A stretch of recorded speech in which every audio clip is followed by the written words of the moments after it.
Има една поговорка, която казва: бъди причината някой отново да повярва в доброто.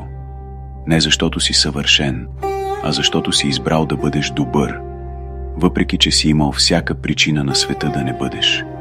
Ти се усмихваше и през най-силните си бури. Слушаше другите дори когато собственото ти сърце се късаше.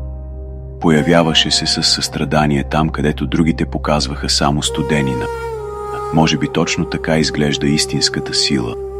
Да останеш добър, когато животът ти е дал всяка причина да станеш студен. Защото светлината свети най-ярко тогава, когато откаже да бъде погълнат от тъмнината. Твоята доброта не е слабост. Тя е твоето най-силно оръжие. Не позволявай на света да я отнеме. Ако тази мисъл докосна сърцето ти, остави едно сърце в коментарите и сподели това видео с някой, който има нужда да чуе тези думи днес.